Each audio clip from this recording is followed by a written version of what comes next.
Sunday, April 21, 2024. I'm Anthony Davis. Welcome to the Weekend Show, where we make the time to consider the news of the week. You can support my work and independent journalism at patreon.com/5minutenews. Our guest today is a former Trump staffer turned anonymous whistleblower who exposed the former president's misconduct while in office.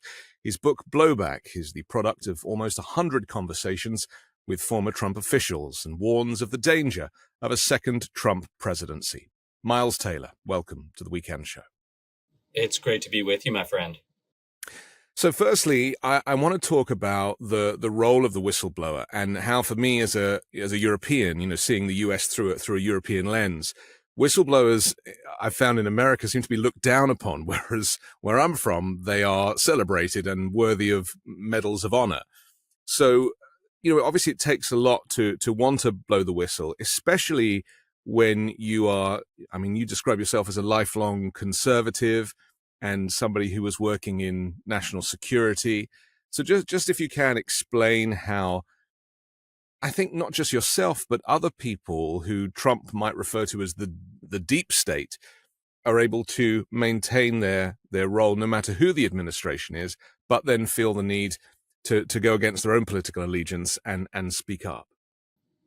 There's a lot to unpack there, and hopefully this will be valuable to the folks that are listening. And as we were talking about in the green room, Anthony, this is definitely going to be the most watched and most listened to episode ever. And I don't know if you announced this, Midas Touch is offering up a Lamborghini for one guest that listens to the show this week. No, I'm kidding. Look, I've struggled with the word whistleblower and whether I even am one or not. I mean, when you come forward, not just in politics to sound the alarm, but really in anything now, you are met instantly with crowdsourced opinions, sometimes violently supportive, sometimes just violent. And I was called everything, a traitor and a hero and a disgruntled employee by the president, and a savior of democracy. And I don't think I'm any of those things. I don't think I'm a hero. I don't think I'm a traitor. I think I just did my job. And that job was more than just being the chief of staff of a government department. That job was being an American public servant. And as everyone knows, you don't swear allegiance to the president of the United States. You swear allegiance to the Constitution. And so the point at which you are being asked to do things that are literally by definition legally anti-constitutional is when your obligation supersedes your boss. And the only authority you are accountable to if something is in contravention of the Constitution are the American people themselves. They are the sovereign. They are the voters. They are the ones to decide whether to rehire or fire the person who executes the laws of the United States. And, in that standpoint, if coming forward to reveal that anti-constitutional activity makes me a traitor, then I'm a traitor. And if it makes me a whistleblower, then I'm a whistleblower. But, one of the things I've found, Anthony, in wrestling with this term is that people who end up falling into that category, like you said, of whistleblower, are being treated very differently right now in the United States. There is a lot of animosity towards the folks who have come out to disclose Donald Trump's behavior and his inclinations towards illegality. But, you interview each of those people, which I did for Blowback. Almost all of them that have come forward and spoken out about him, I interviewed them. And one of the first questions I had for all of my peers that have gotten into this mess is, would you do it again? And I did not expect the universality of the answer that I received from those people, almost to a person.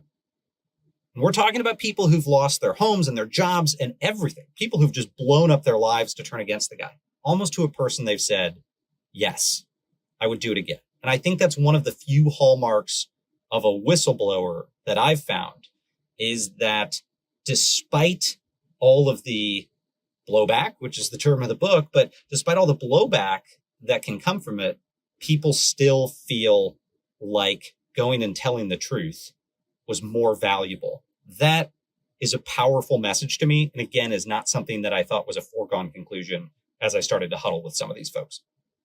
Just explain to us about the term blowback, because it's actually a term used to describe unintended consequences within the realm of national security, right?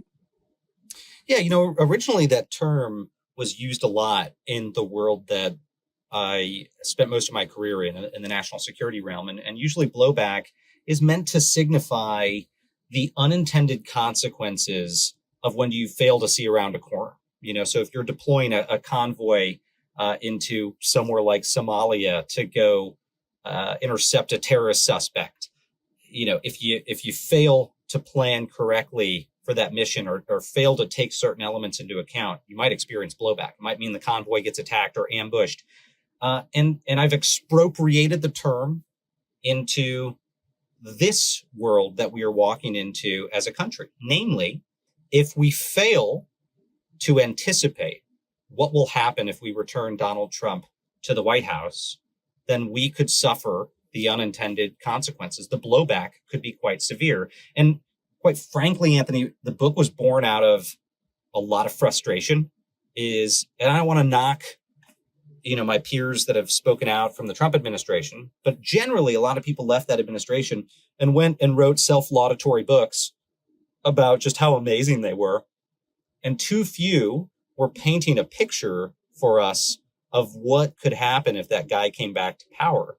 And so finally I said, I'm just going to go do it. I'm going to go paint as lucid of a portrait as I can of what a second term would look like under Donald Trump or a savvier successor if he doesn't make it back into the White House, because that's what we need to foresee in order to prevent blowback. We need someone to give us a little bit of a crystal ball and say, here's what the guy will do, so we can make that choice in November with very, very clear eyes. And so that's what I set out to do with this. And it's not the book I wanted to write. I did not want to write this book.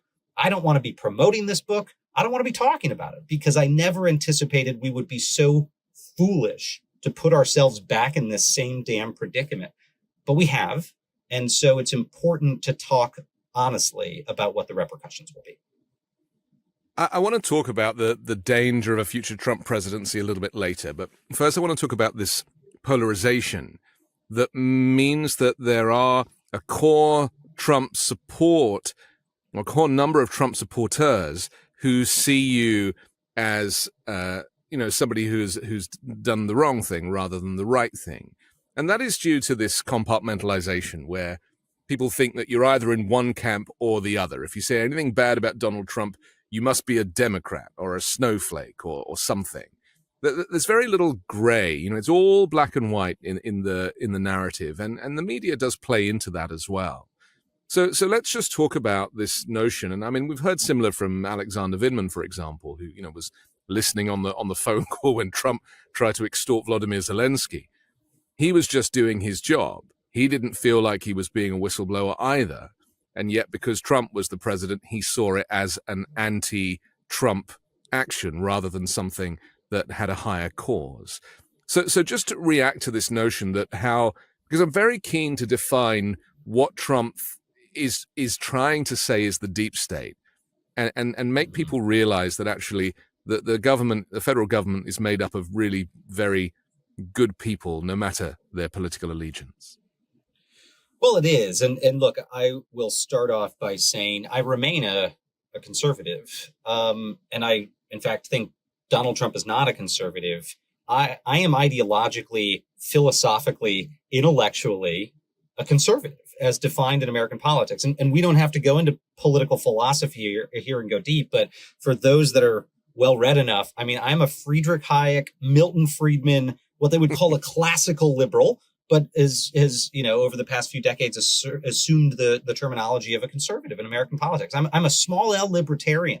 And that means that I'm actually not a huge fan of Joe Biden's policies.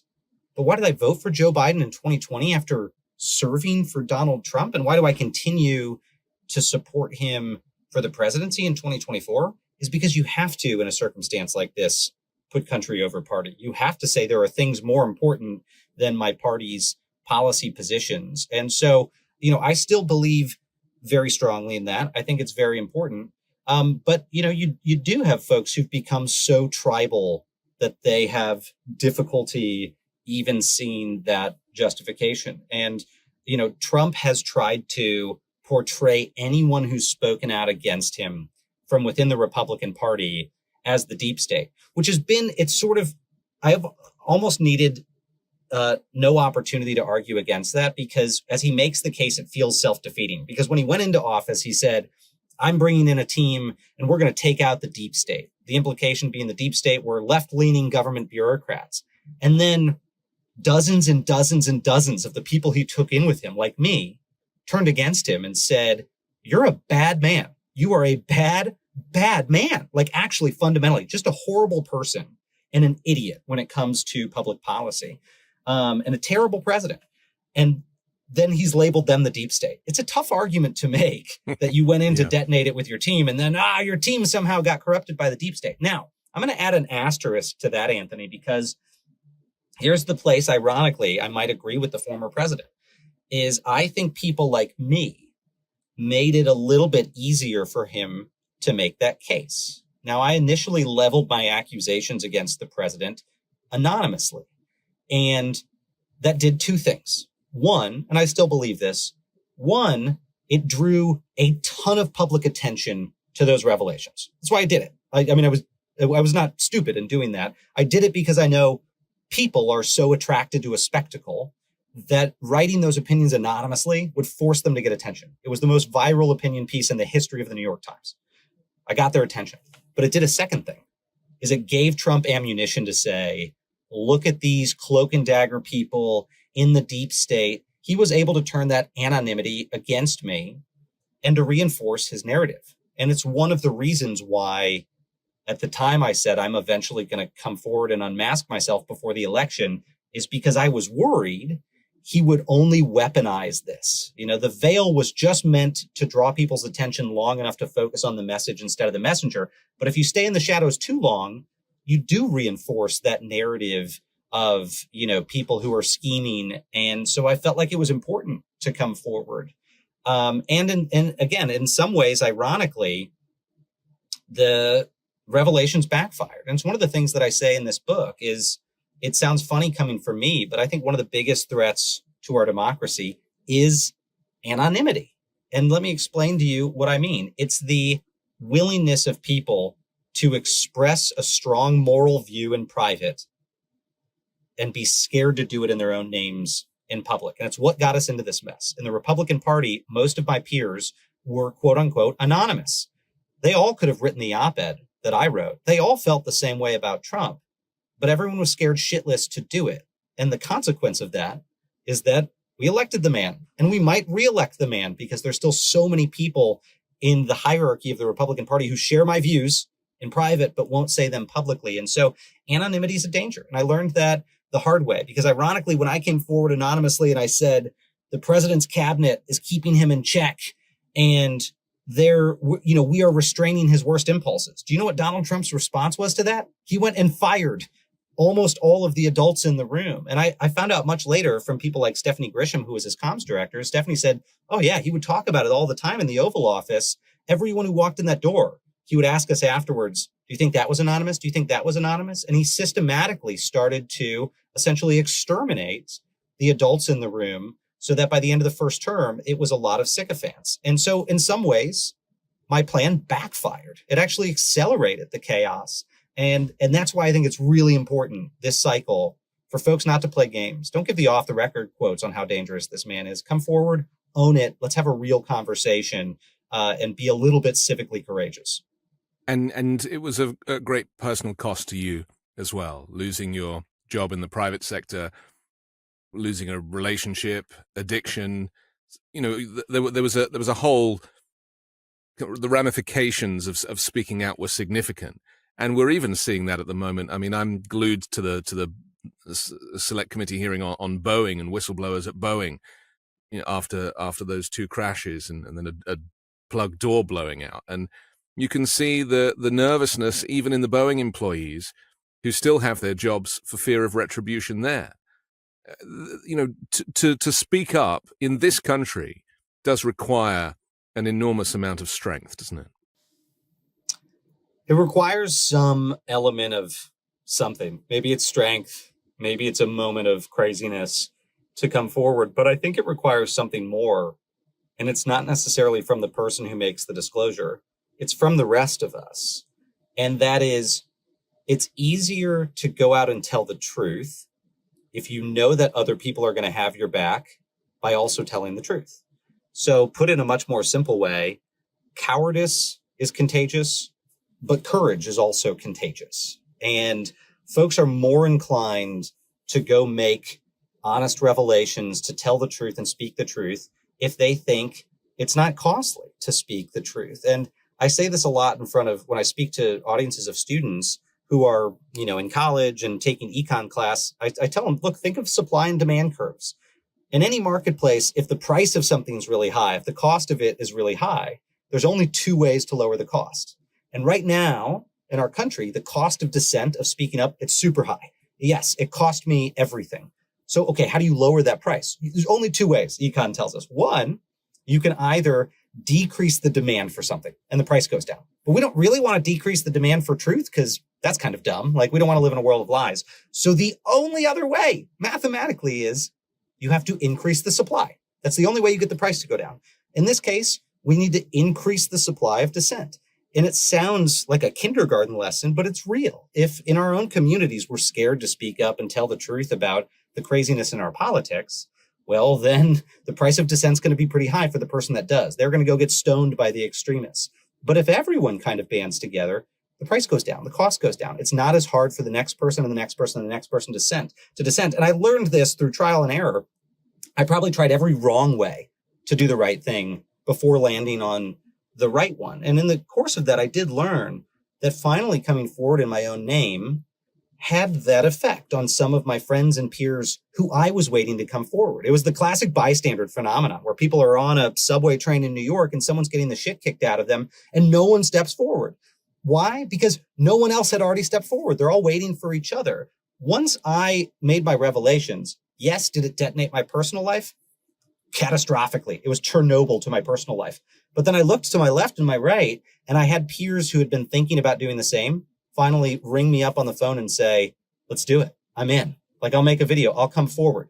That was a powerful moment for me. And it showed it takes a tribe of the tribeless, if you will, to be able to make that more and more possible. And I actually think we're breaking through. I mean, and I don't just mean anti-Trumpers. I think generally folks who are willing to dissent are going and having people's backs. And privately, I've never said this before. I mean, I do this when I see other people come forward, not just in politics, but in other situations and blow the whistle and do something tough. I often try to reach out to those folks and say, hey, look, I'm happy to give you some private advice on, look, how to protect your family, how to protect your friends, what to do next. Like, I've been through this, but also just to say, you're not alone. You are in a fraternity now of people who are doing the right thing. And that fraternity or sorority is getting bigger and bigger and bigger. Welcome. Don't kick yourself for having done it. That's important for all of us to do when we see someone speak up, even in just the workplace or the classroom.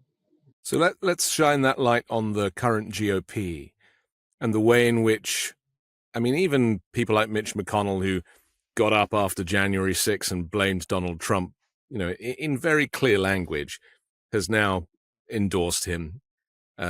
We've seen a few Congress people hand in their notice, won't be rejoining next time.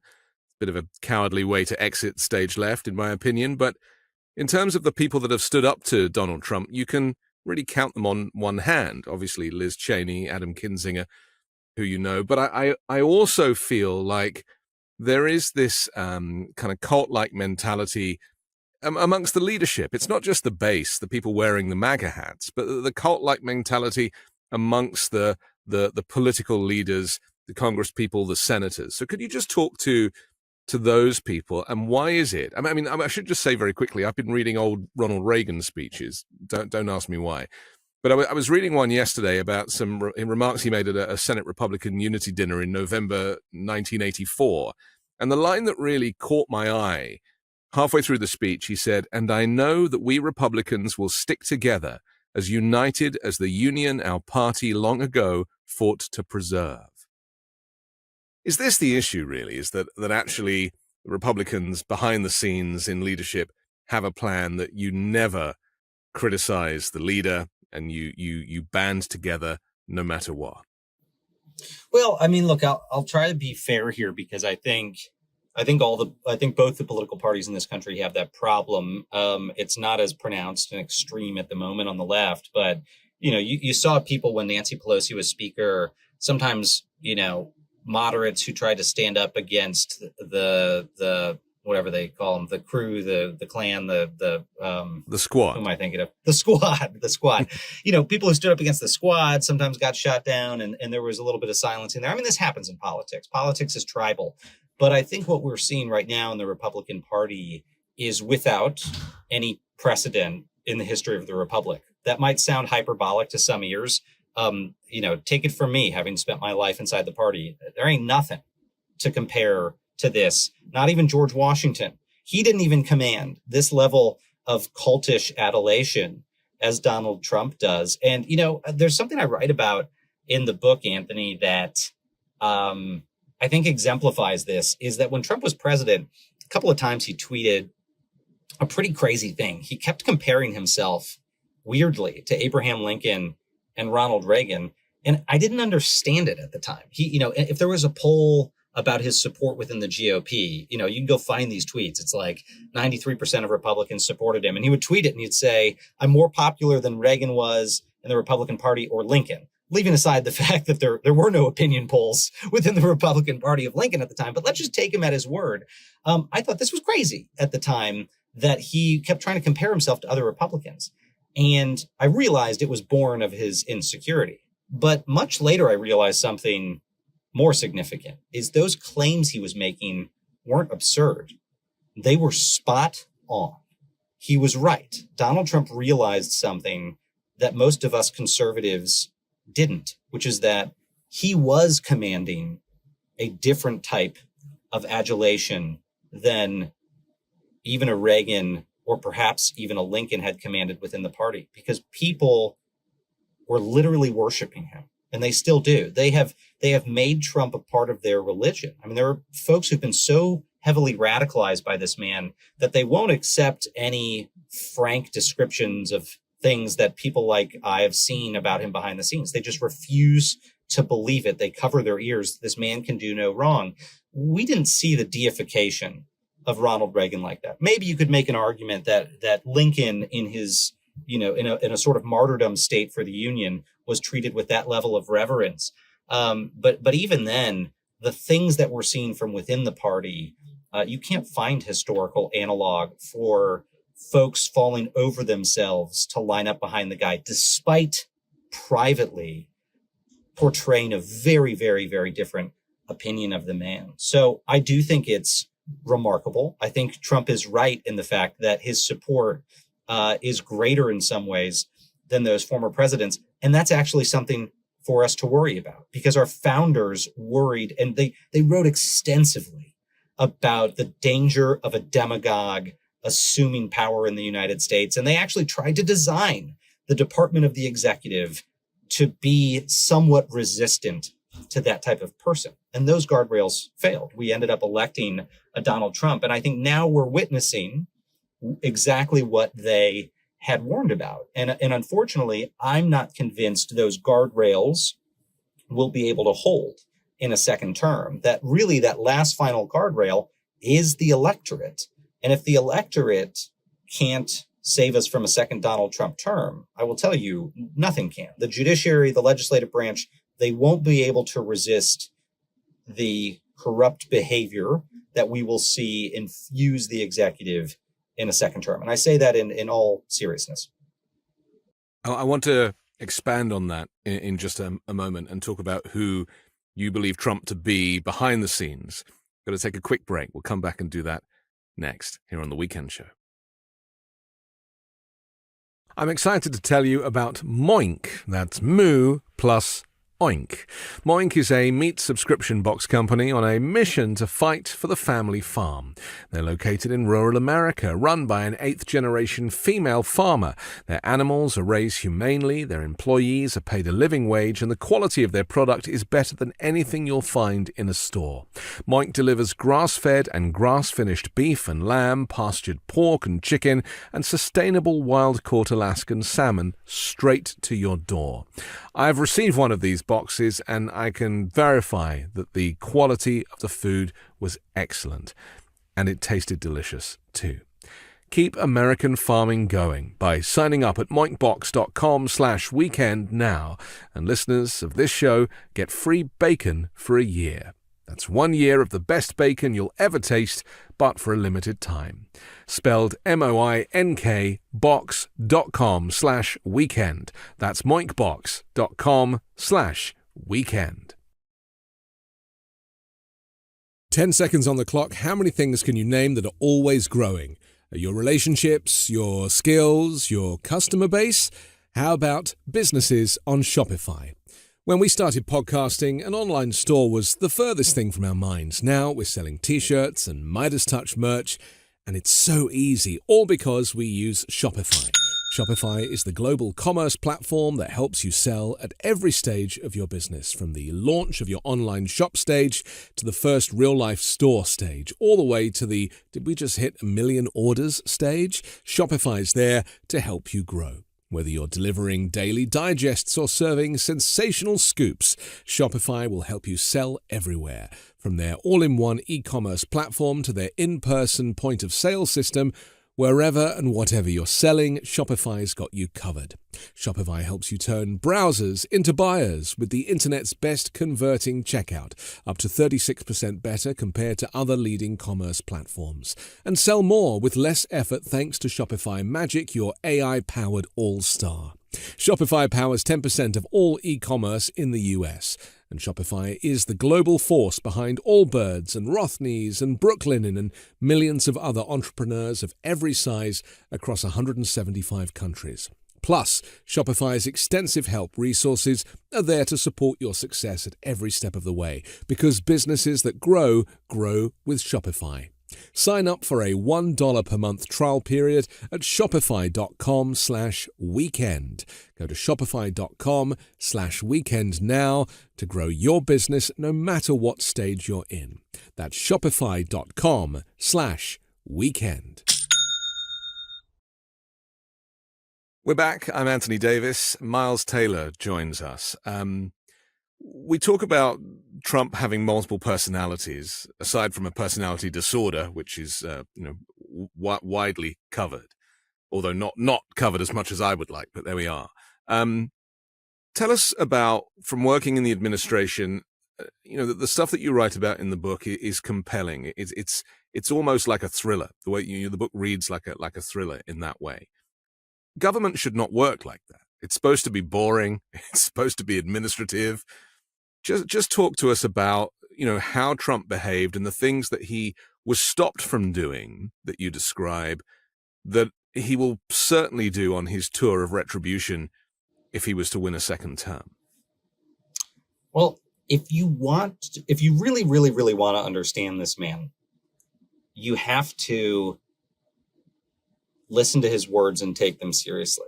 And I'm going to make a comparison here that fellow conservatives would cry foul about, but it's to Osama bin Laden. And no, Donald Trump is not bin Laden. In some ways, I think he's doing more damage to American democracy.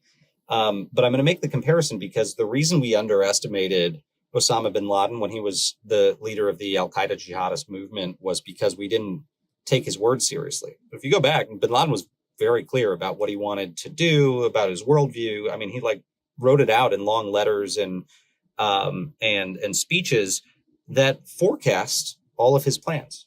Donald Trump has done the exact same thing. And he has talked about how he wants to run a second administration as a retributive president, that he wants to get revenge against his enemies, that he wants to use the powers of government to go after his political enemies. He means it. You need to take him seriously. Whether you're MAGA or whether you're a progressive, please take the man seriously. That's what he wants to do. He would like to come in and systematically rewire federal departments and agencies to act on his behalf, to advance his personal self-interests, and to get retribution against his enemies. If you think it's more complicated than that, you don't understand Donald Trump. That's it. That's what he wants to do with your federal government. Now, you can be a conservative, you can be a MAGA person, and hopefully look at that and say, I pay like 30 or 40% in taxes. It's kind of a lot. I don't like it, but I definitely don't like it if I'm just paying for one guy to go in and get back at people who've pissed him off. It seems like kind of a waste of my money. But that's what he wants to do in a second term. Now, I'll give you an anecdote that I think was very revealing. I was in a meeting with the ex-president, Donald Trump, in the Oval Office, and this was March of 2019. And we were having a conversation about a foreign policy deal that we were trying to close with a foreign government. And at the time, it did not make sense to me why Donald Trump made this segue in the conversation. But we're sitting there, the lights in the Oval Office were turned off. It was the afternoon, so there's like sunlight coming in. He, of course, is drinking a sweaty Diet Coke on the table, and we're chatting. And he said something to the effect of, I learned when I was in business that when you want something, you have to actually go and get it. And, you can't just threaten to sue someone. Okay. Like you can't just threaten, because if you threaten to sue them, people will say, pfft, and they'll blow you off. You have to just sue them, whether you have a case or not. And they settle like babies. He said some version of that. Right. And, at the time, I remember thinking, this is very weird, but you think back to Donald Trump's career, and his disposition, whether he had a case or not, was to go sue his adversaries, because once you sue them, they face the prospect of court costs and discovery and all these things. And so they just want to settle. Put more simply, you develop leverage over them that you didn't have before.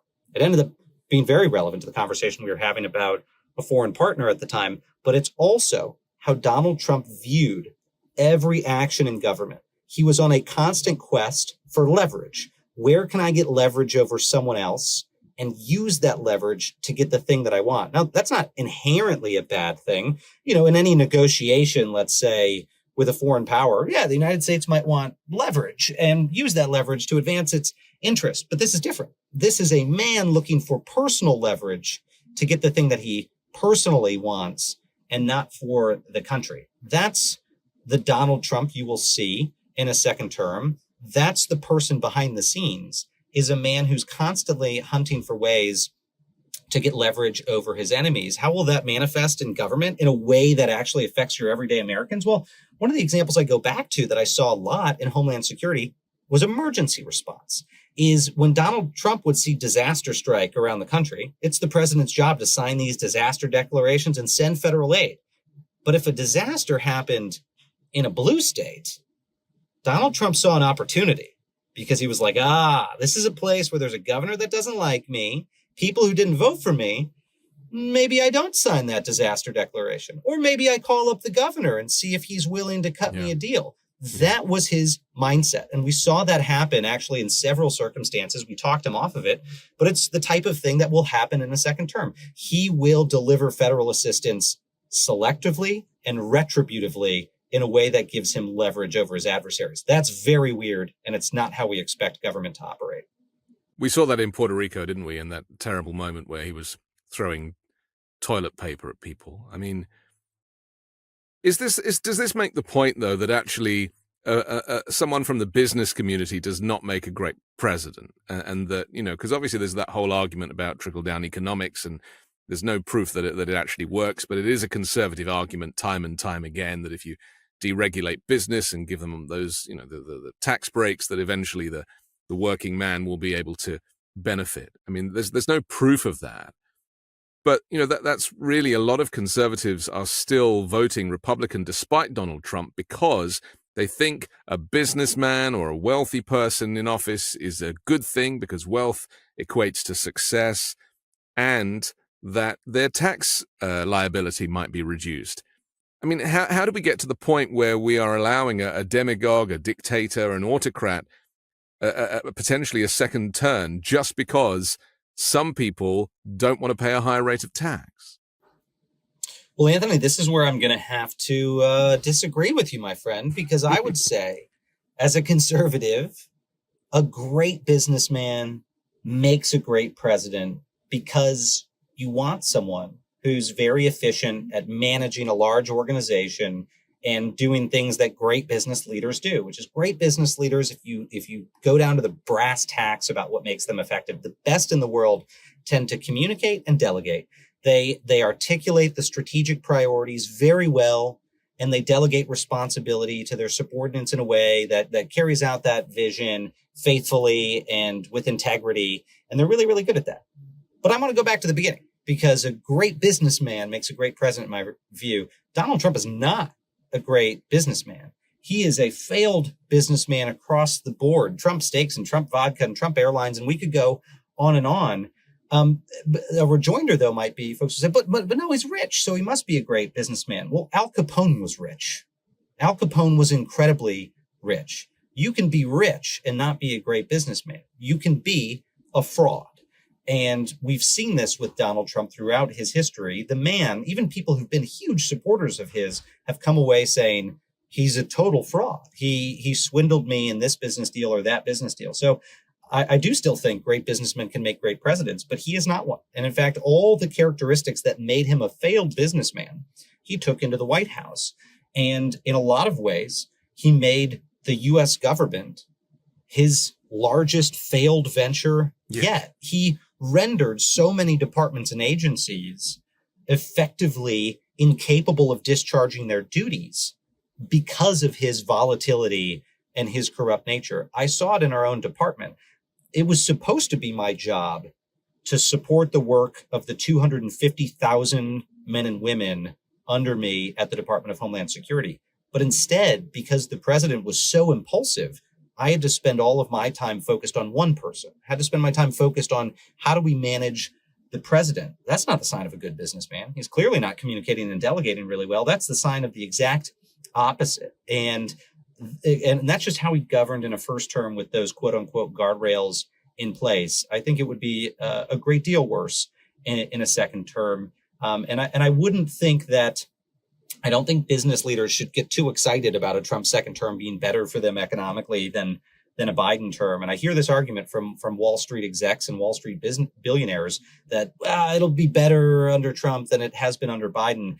If there's one thing that matters to American businesses, it's stability, it's consistency. It's why we live in a land of laws. It's why the rule of law is good for economies and democracies and for human flourishing. A second Donald Trump term will be so volatile, from our relations with the world to domestic policy to the stability of the executive branch itself, that I think it will be very dangerous and destabilizing for American businesses and American trade. And I think it's important for conservatives to know that. Talk to me with your expertise in national security about the security threat of Donald Trump, because, we often talk about the security clearances that, in the real world, he would never have been able to achieve, let alone Jared Kushner and a whole bunch of people that worked in the White House at a senior level, talking about, his aides and surrogates. There is a real security issue here, isn't there? And in fact, the fact that he now has a publicly trading company with shares that people can buy, which he uses, in his own spiel to try and artificially inflate the value of. I mean, anybody could buy those shares and try to curry favor with a future president.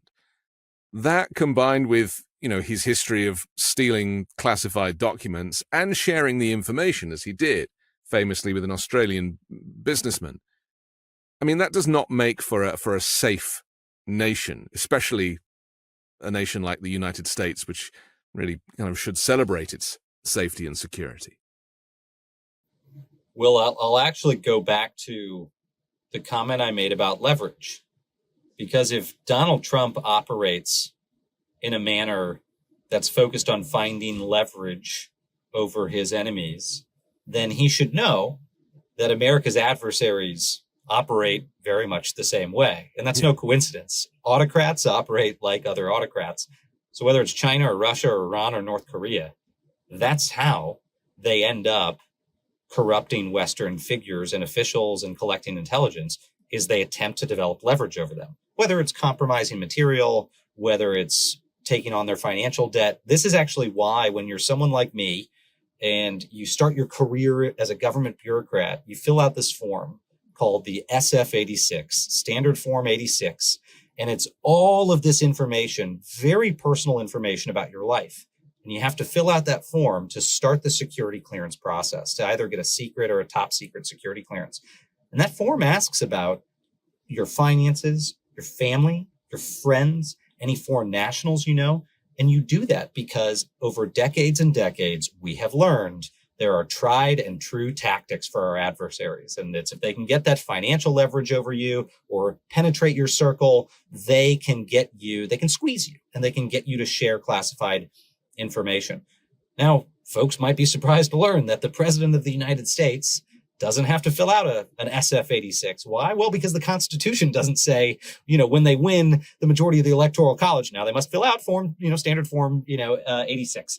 And so you have a person who ends up ascending to the highest office in the land, who's got access to the most sensitive information of the federal government, who actually hasn't gone through that sort of vetting. Donald Trump is not required in anywhere under U.S. law, nor any president, to disclose all of his financial dealings, to disclose his foreign contacts.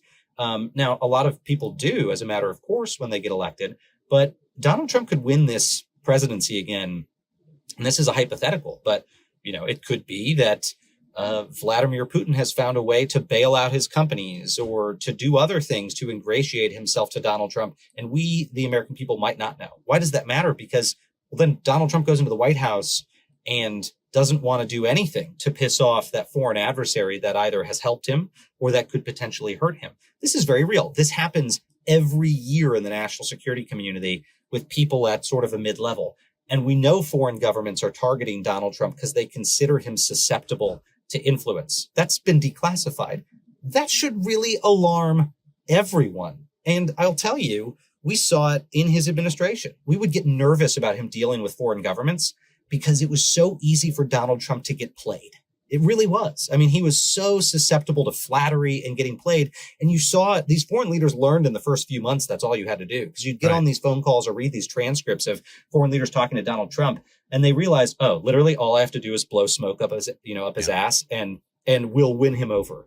And it worked. He was very susceptible to those things. So there is a national security concern here. A bigger thing, Anthony, and I'm happy to get into it, will just be all the different ways he intends to use the security services of the U.S. federal government corruptly for his own benefit. That, to me, is also a national security threat, to have the intelligence community serving the president's personal whims rather than monitoring threats to the American people.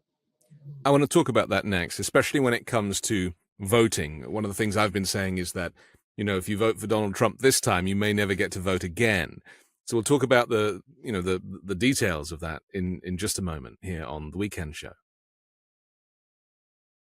Have you ever wished that you had a whiter and brighter smile? Well, before you visit a dentist, you should know that their whitening treatments can be very expensive, and it's not just the price.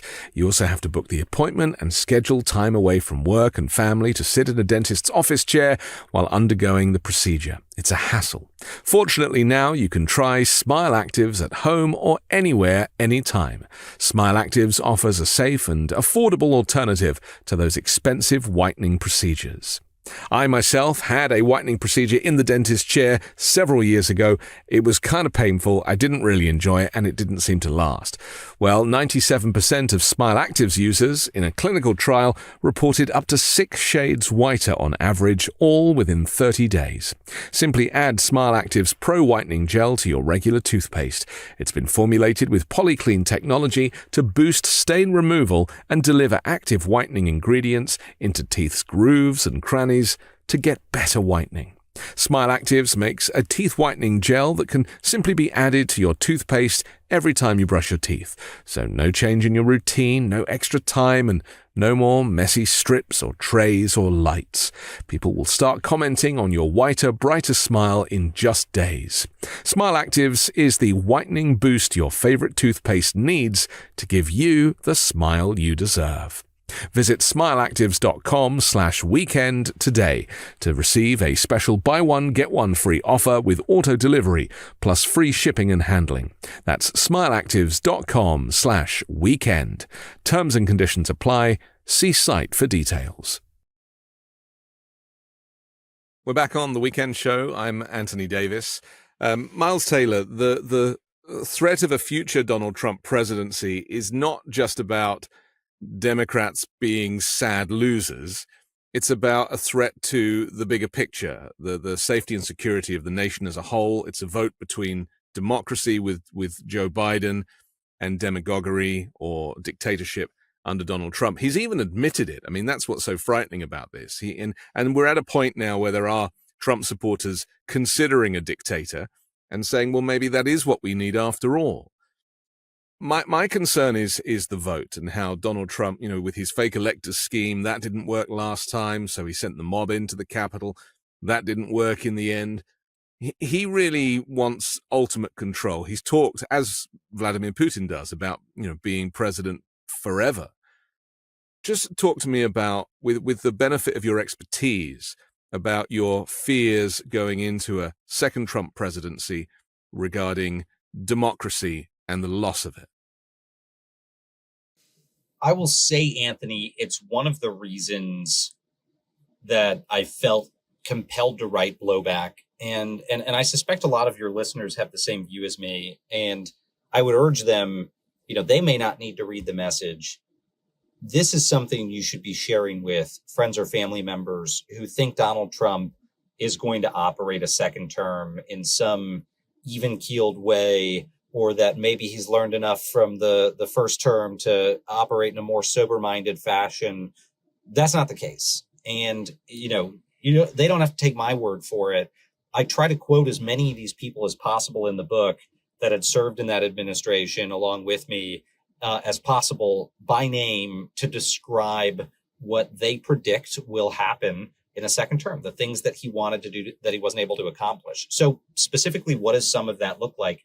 You can go department by department in the federal government and see some pretty frightening things that Trump would do in a second term. Let me give you one example. I spoke to several people who ran the Department of Veterans Affairs under Donald Trump, people who were his deputy secretaries, the general counsel, folks that were appointed by Trump in the White House to run that department. And I actually didn't think I was going to find anything there. It was kind of a box checking exercise. I wanted to talk to senior leaders of every department and agency under Trump. And I was like, okay, Veterans Affairs, I don't remember a lot of controversies. There were a few small ones. And I went and spoke to them and they said, oh, yeah, I mean, in a second term, he's going to totally detonate the department. I was like, what do you mean detonate the department? It's the Department of Veterans Affairs. It gives benefits to people who've served our country in uniform. They said, yeah, well, he hated veterans. He called them lazy malingerers. That was a quote from one of the senior officials from Veterans Affairs. And they said he viewed it like a piggy bank because Donald Trump learned early in his administration he had more flexibility with the budget and the programs in the Department of Veterans Affairs than other departments. And so what he wanted to do was to upend the Department of Veterans Affairs and spend all that money on other things that were his priorities, things that Donald Trump felt like were more important than military veterans. And he sort of ruefully put those plans on a shelf when his advisors warned him that if he nuked the Department of Veterans Affairs before his reelection, he would lose because you don't touch America's military veterans. And so, again, his own people said, yeah, I mean, we convinced him to pause, but in a second term, he's going to take a wrecking ball to the VA because he wants to send that money to other projects. I mean, he wanted to take VA money and go build the border wall with it. You could want to build a border wall, but I think most people wouldn't want to build it on the backs of disabled American veterans. Yeah. That's the type of really cynical stuff that his own people are predicting he'll do in a second term, but it goes much deeper than that. And it gets much weirder than that because I went and did another box checking exercise and talked to executives from the Department of Education under Trump. And I thought, I don't know, what are Department of Ed people going to tell me? It can't have been that bad over there.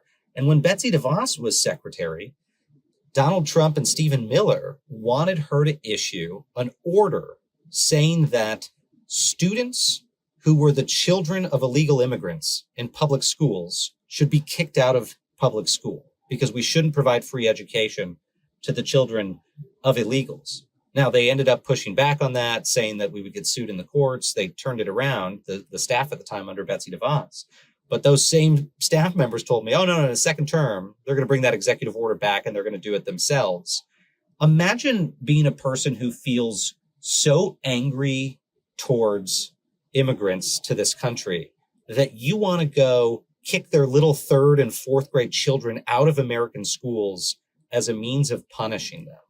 That's pretty sick stuff. I want a more secure border than we currently have, but I'm not going to go punish children to make it happen. Those are the types of things you could see in a second term, to say nothing of what would happen in the national security departments and agencies. Had a lot of people under Trump tell me he'll use the wiretapping powers of the intelligence community to go after his adversaries. And you would think that's impossible.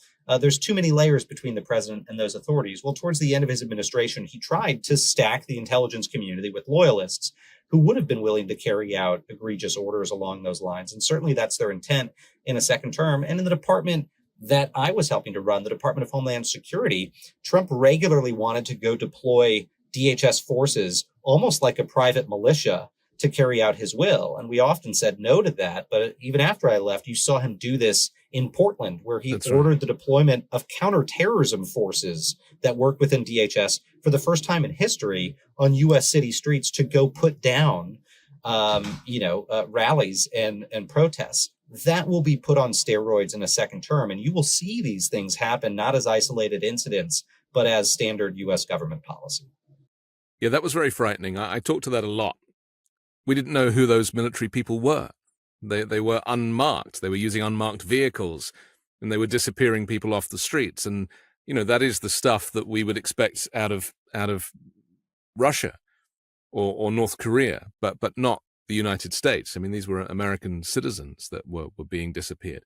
Finally, I just want to look at a phrase that we hear from a lot of Republicans and potential Trump voters, and that is, well, when Trump was president, there was no war. And this is something that Trump uses himself.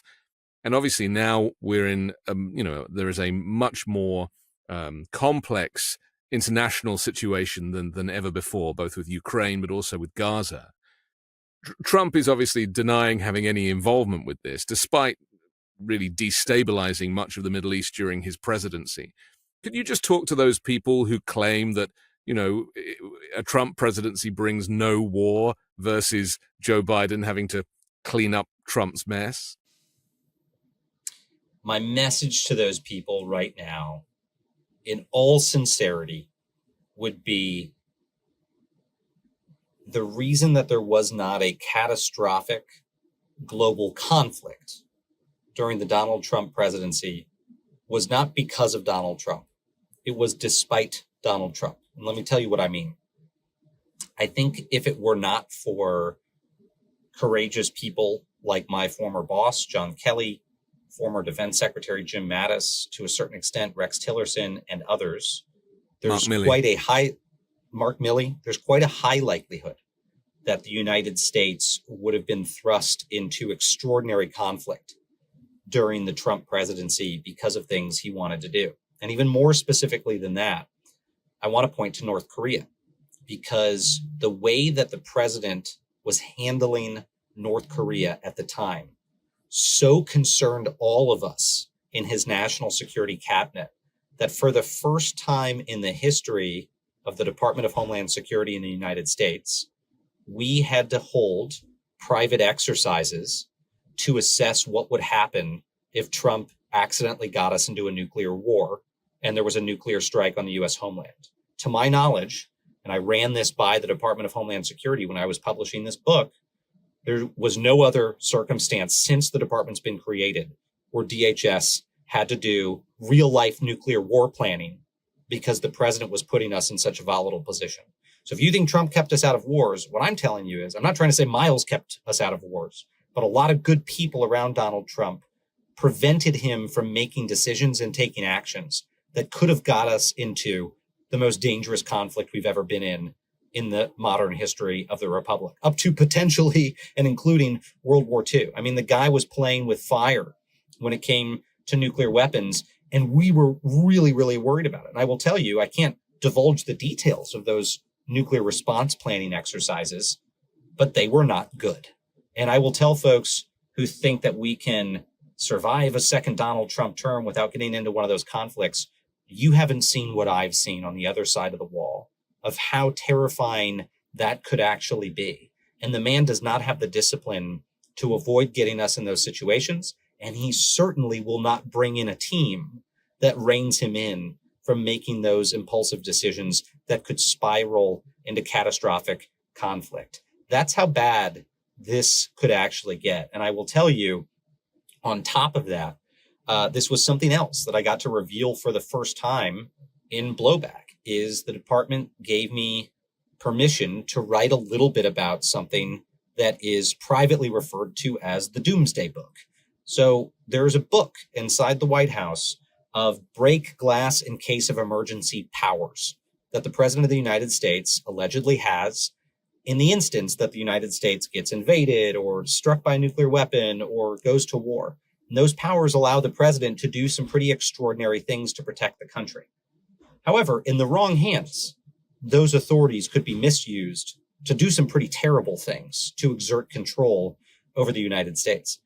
At the end of the Trump administration, there was a frenetic effort to keep that book out of the president's hands because people were worried that Trump would use those powers to keep the government from being transferred over to Joe Biden. And it very nearly ended up in the wrong hands of a MAGA sycophant who almost got installed in the job overseeing the security of the Doomsday Book.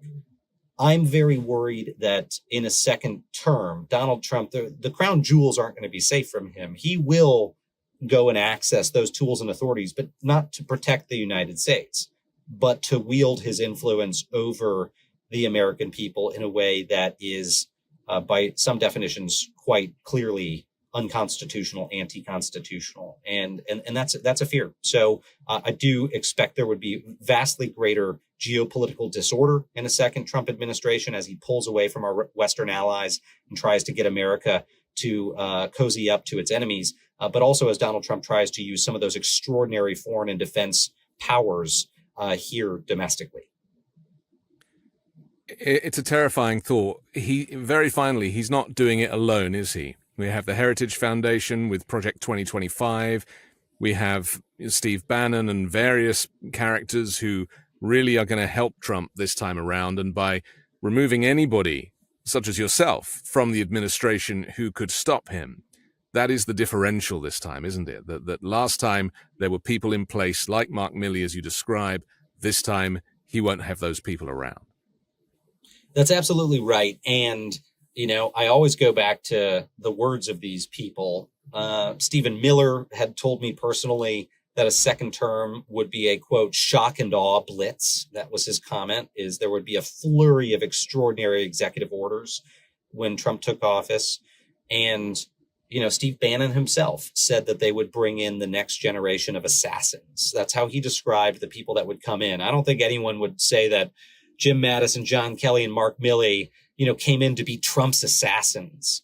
But that's who he wants to put in those jobs, is people who will, as the phrase suggests, essentially kill for the president. In some cases, that might be all too literally. That's how serious this is. And I think we have to view it with, you know, through that clear-eyed lens in order to actually prevent it. Okay. We have to finish, but thank you for being so candid, and also for your bravery, and congratulations on the book. Well, I appreciate it, Anthony. And like we said at the beginning, you know, we're going to award a Lamborghini to someone. It looks like Sue Coletti in Kansas. Sue, congratulations. You won a Lamborghini from Midas Touch. So really excited to deliver that to you. Excellent. We're just kidding. We're just kidding. Well, you're just kidding. Thank you, Miles Taylor. I'm Anthony Davis. Don't forget to support me and independent journalism at patreon.com/5Minute News. Download the 5 Minute News podcast and join me next week with a brand new special guest and more factual news to discuss on the 5 Minute News Weekend Show with Midas Touch.